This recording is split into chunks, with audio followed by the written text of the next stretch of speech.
Hi, I'm Bill. Welcome to Prompt and Punchline, no filter AI comedy. What you're about to hear, no human dared to say.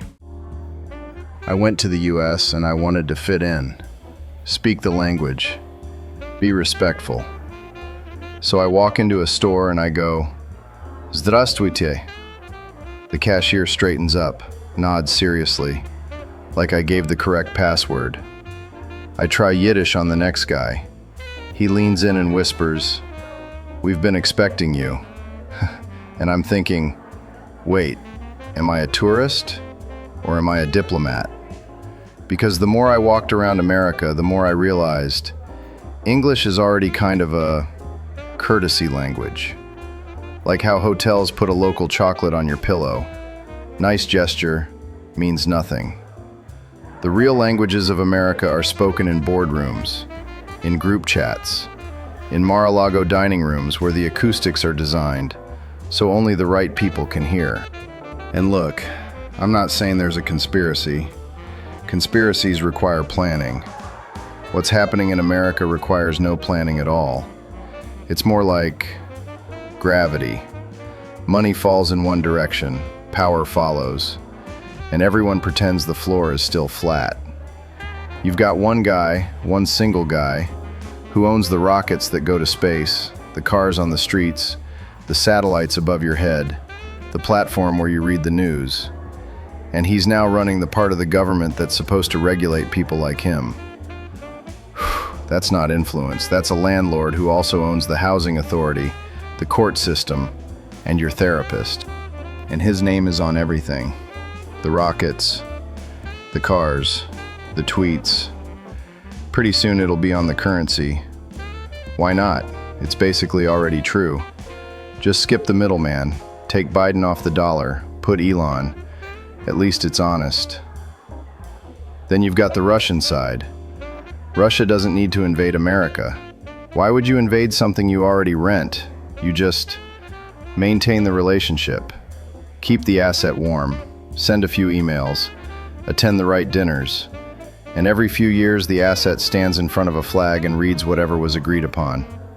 It's a franchise model. Russia figured out what McDonald's figured out 50 years ago. You don't need to own every location. You just need the recipe and a reliable local operator. And then, Israel. Now I have to be careful here because apparently this is the only country in the world where foreign policy criticism is classified as a personality disorder. But I'll say this, AIPAC spends more money influencing American elections than most countries spend on their entire military.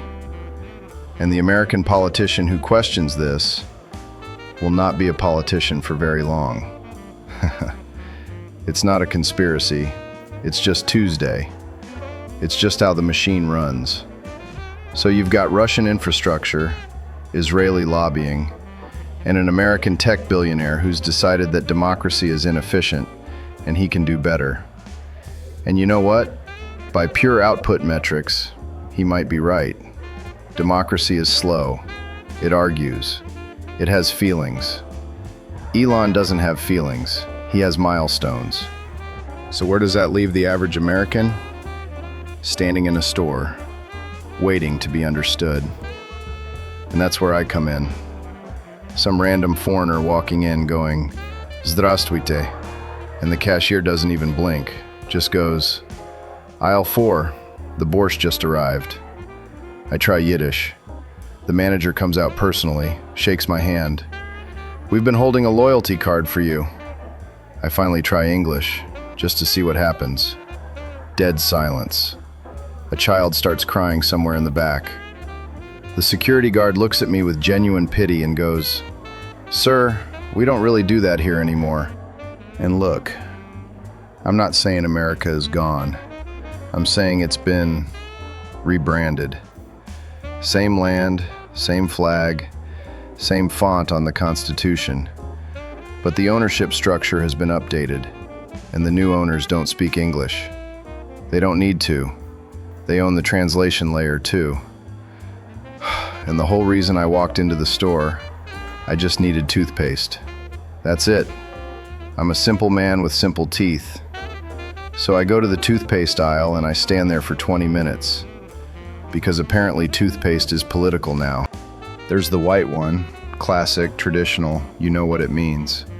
There's the charcoal black one, which is somehow both the most radical and the most hipster option simultaneously. You're either very woke or you shop at a farmer's market. There's no middle ground. There's the natural one with no fluoride. Because the government puts fluoride in water to control your thoughts. According to a podcast. According to a guy who also sells supplements. Whose supplements are sold on a platform owned by someone who is now in charge of public health. That's a complete sentence. I didn't add anything. There's the rainbow one, obviously. There's one that's aggressively American. Eagle on the box, red, white, and blue. Tastes like freedom and debt. And then there's a Russian brand I've never seen before that appeared out of nowhere and is somehow 40% cheaper than everything else. And I don't want to think about why. I'm standing there holding 2 boxes, trying to make a values-based consumer decision about plaque removal. A guy next to me is doing the same thing. We make eye contact. He looks like he hasn't slept in 3 years. He whispers, "I just wanted clean teeth." I said, "Me too, brother, me too." We stood there in silence for a while. 2 men, united by tartar. That's diplomacy. That's the real diplomacy. Not the summits, not the sanctions.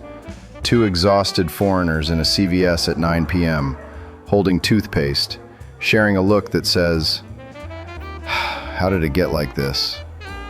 And then he puts back the black one, picks up the white one, looks over his shoulder, and walks away fast. And I think, yeah, even he knows it's a statement now.